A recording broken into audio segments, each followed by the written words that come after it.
Bom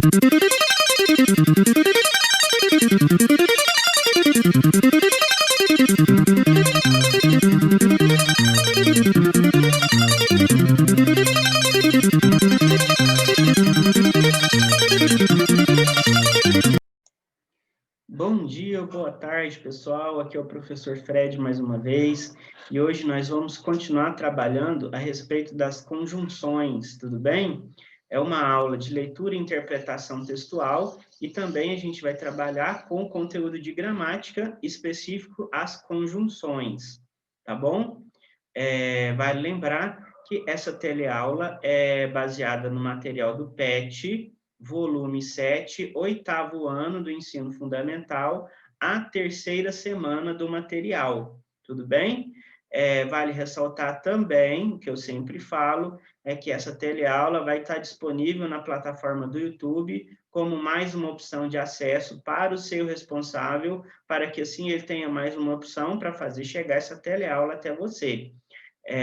Como eu sempre digo, o objetivo dessa teleaula é auxiliar você na resolução do material do PET, tudo bem? Por isso que é importante que você esteja com o material impresso nas mãos, para melhor acompanhar essa teleaula, tá ok? Então, vamos para a teleaula.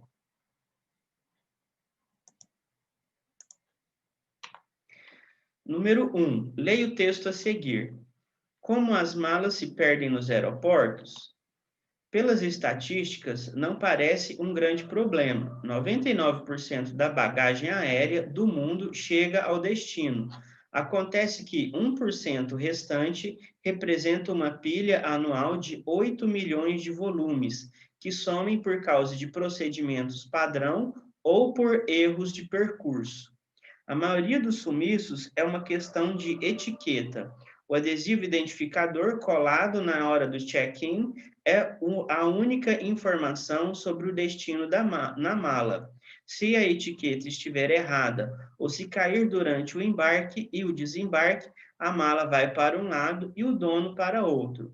Mas, às vezes, o dono da bagagem também tem culpa. Se a mala é despachada tarde demais, pode ficar pelo caminho por restrições de peso permitido. Conforme o check-in avança, os quilos a mais vão se acumulando e só mais tarde descobre-se que algumas bagagens não podem entrar porque o limite de carga do avião foi ultrapassado. As malas desgarradas são normalmente reunidas em grandes depósitos bancados por muitas empresas.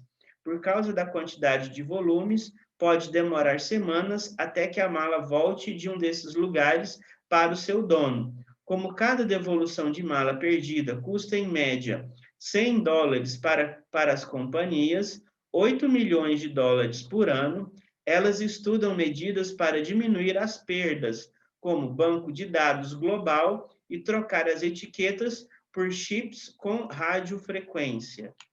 Número 2. Responda ao que se pede.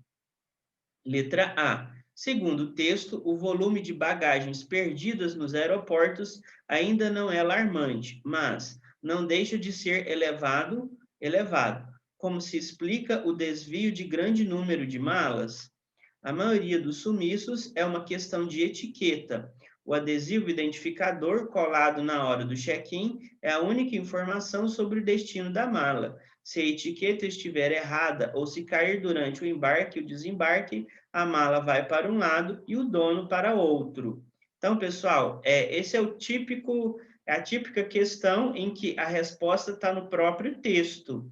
Tudo bem? Como eu sempre oriento vocês, nesse tipo de trabalho, que é interpretação textual, você tem a liberdade de voltar no texto quantas vezes você achar necessário, tudo bem?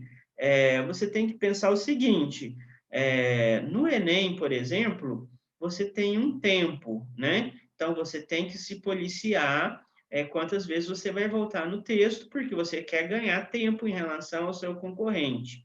Mas nessa atividade do PET, você não tem concorrente, tudo bem? Você está enriquecendo a sua capacidade de interpretação, exatamente se preparando, por exemplo, para quando você for fazer algum tipo de concurso, alguma prova. Então, essa atividade, você pode encarar ela como um treino, tá bom? Mas nessa aqui você tem liberdade de voltar no texto quantas vezes você achar necessário. Você ainda não está fazendo Enem, você não está fazendo nenhum tipo de concurso ainda.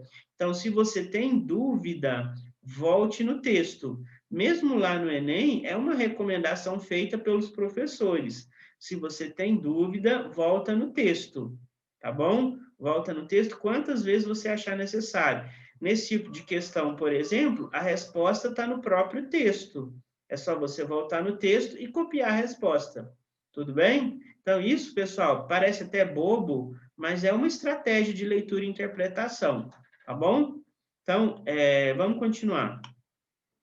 Letra B. Na terceira oração, ou por erros de percurso, que sentido sentido expressa a conjunção destacada? Vamos relembrar o material que a gente trabalhou na última teleaula, que fala exatamente dos tipos de conjunções, tudo bem? Então, a resposta seria mais ou menos assim. Baseando-se no que estudamos na aula da semana anterior, a conjunção ou é uma conjunção alternativa e exprime escolha de pensamentos. Somem por causa de procedimentos padrão ou por erros de percurso.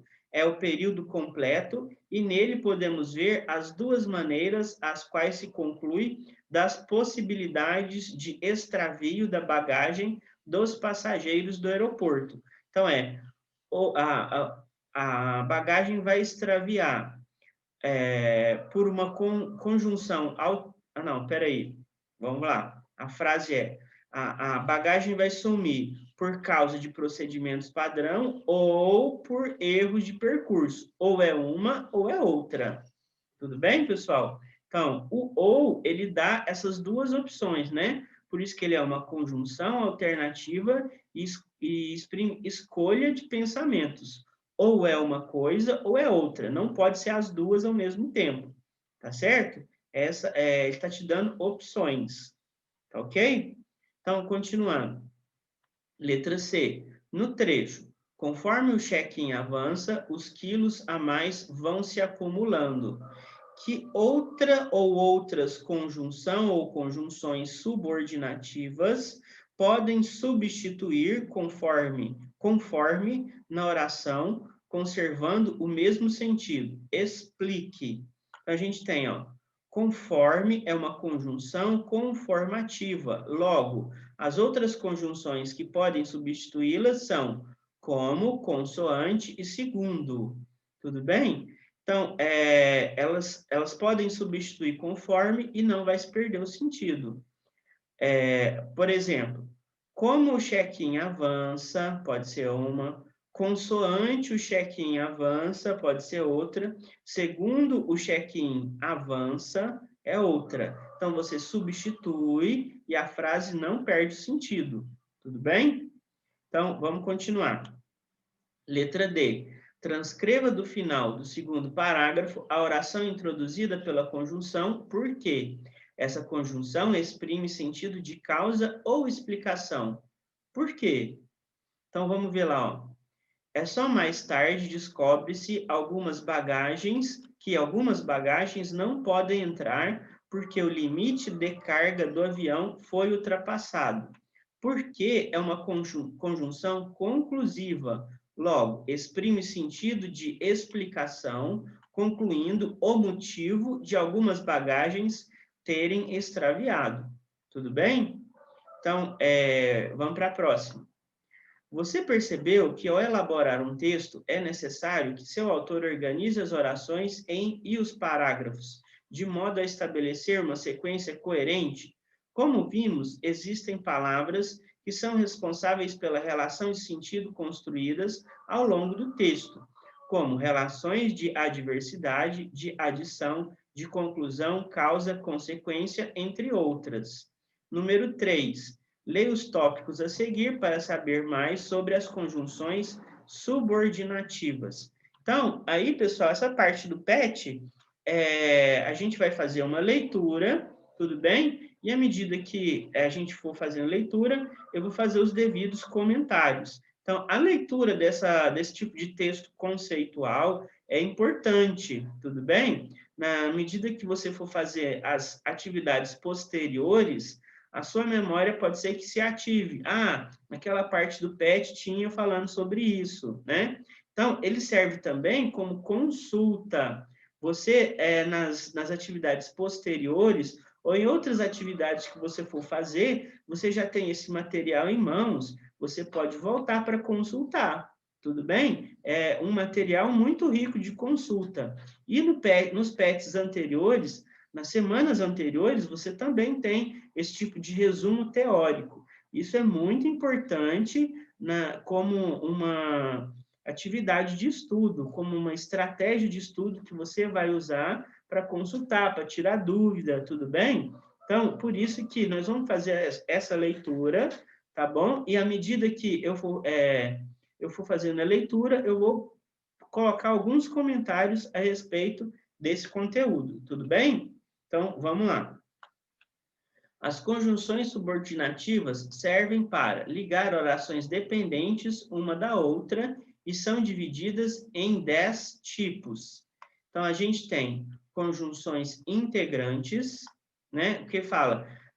A conjunção, como a gente viu nas atividades, ela vai unir duas orações, né? Por isso que a gente fala que uma oração se subordina à outra, né? Então, as conjunções integrantes, elas vão exatamente unir essas duas frases, né? Essas duas orações, na verdade, né? O que vai formar um período composto por subordinação, né? Que a gente fala bastante.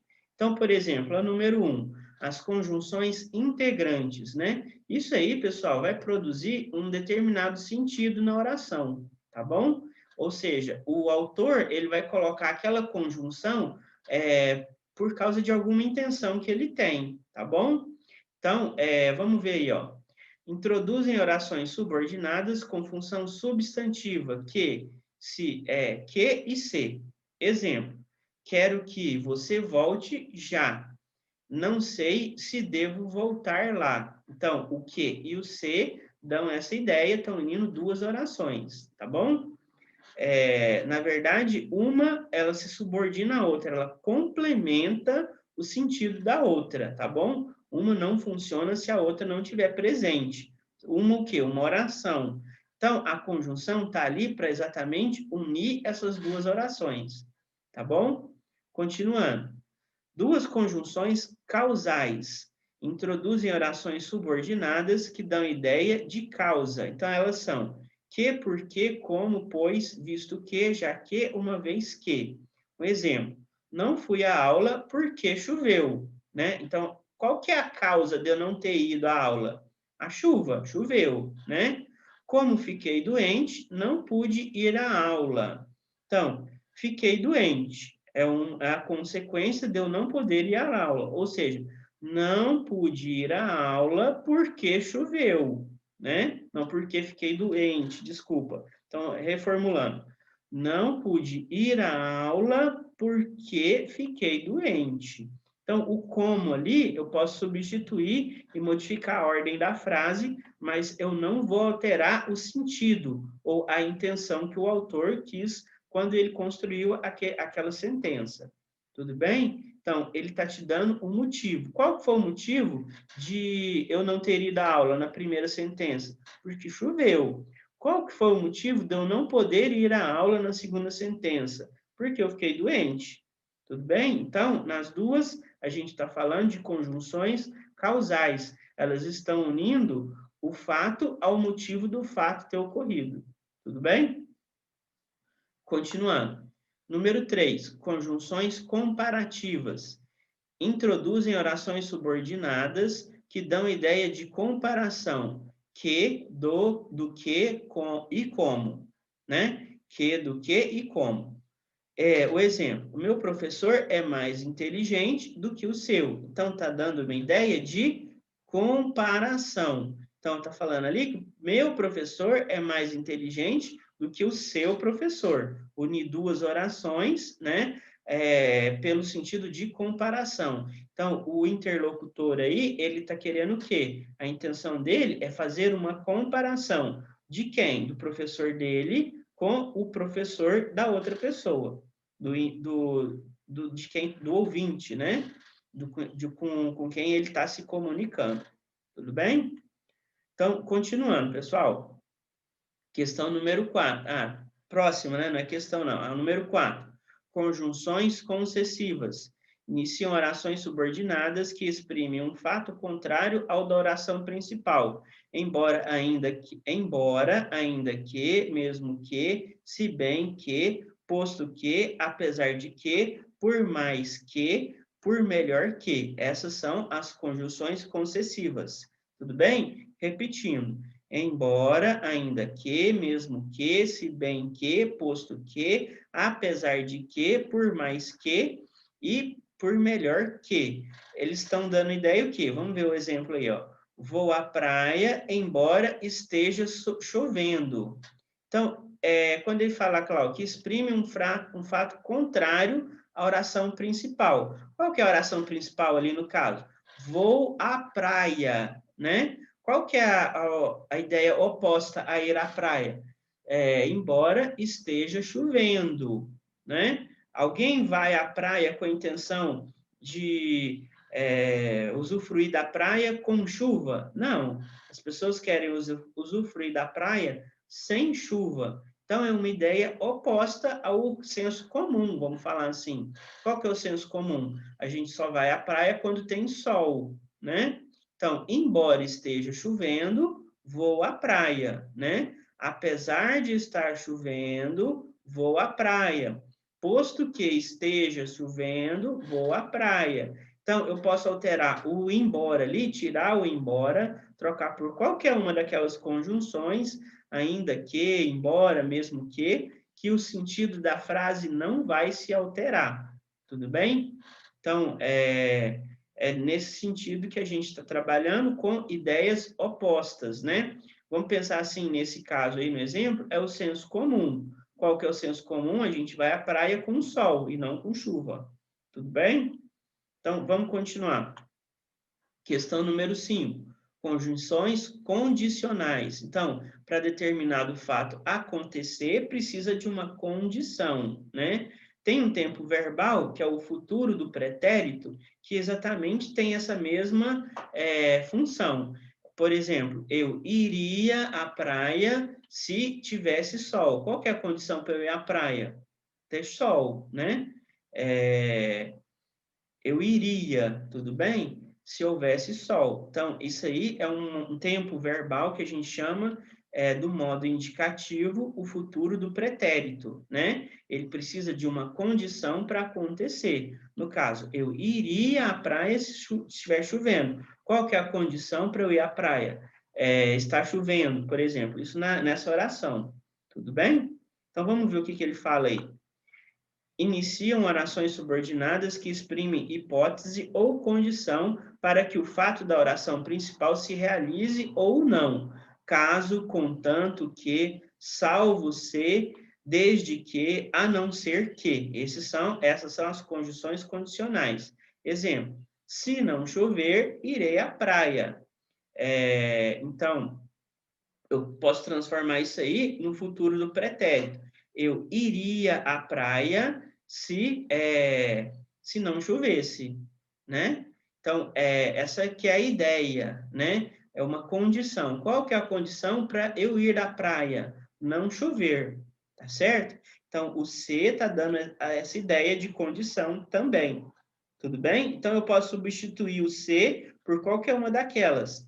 Caso não chover, contanto não chover, contanto que não chova, né? Seria o caso. Salvo se não chover, desde que não chova, a não ser que não chova, eu irei à praia, certo? Ou então, eu irei à praia a não ser que chova. Tudo bem? Então, esse aqui é o sentido das conjunções condicionais. Então, vamos ver, ó, próxima. Conjunções conformativas. Iniciam orações subordinadas que exprimem acordo, concordância de um fato com o outro, segundo, como, conforme. O exemplo, cada um colhe conforme semeia. Então, por exemplo, para acontecer aquele fato lá, vamos falar assim, uma consequência, né? Ou seja, para aquilo ali, ó, cada um colhe conforme semeia. Isso aí é até uma metáfora bíblica, né? O que você planta, você colhe, né? Então, cada um colhe conforme semeia. Se você semear mal, você vai colher mal. Se você semear bem, você vai colher bem. Tá dando essa ideia. Então, dá essa ideia, vamos falar assim, de consequência dos seus atos, né? Qual que é a consequência de eu plantar bem? Eu vou semear, de eu plantar bem, eu vou colher bem, né? Mais ou menos nesse sentido. Então, continuando, número 7, conjunções consecutivas. Iniciam orações subordinadas que exprimem a consequência ou o efeito do que se declara na oração principal.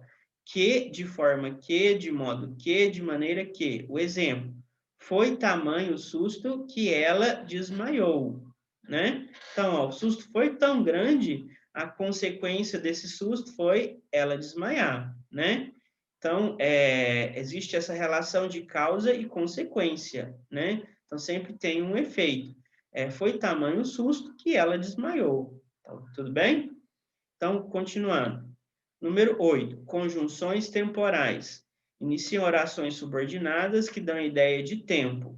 Logo que, antes que, quando, assim que, sempre que. O exemplo, quando as férias chegarem, viajaremos. Numa outra possível ordem dessa frase, viajaremos quando as férias chegarem, né? Então, esse quando aí dá ideia de tempo, né?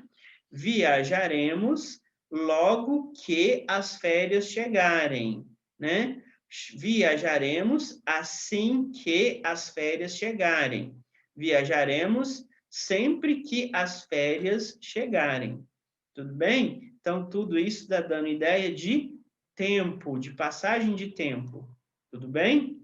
Continuando. Número 9. Conjunções finais. Iniciam orações subordinadas que exprimem uma finalidade, a fim de que, para que, ou seja, a gente faz uma coisa com um outro objetivo. Estamos aqui para que ele fique tranquilo.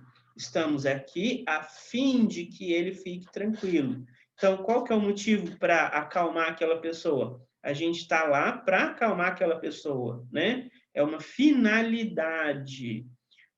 Por exemplo, coloquei a comida no micro-ondas para que ela fique quente. Então, qual que é a finalidade? Qual que é o objetivo de colocar a comida no micro-ondas? Para que ela fique quente. A fim de que e para que são as conjunções finais. Tudo bem?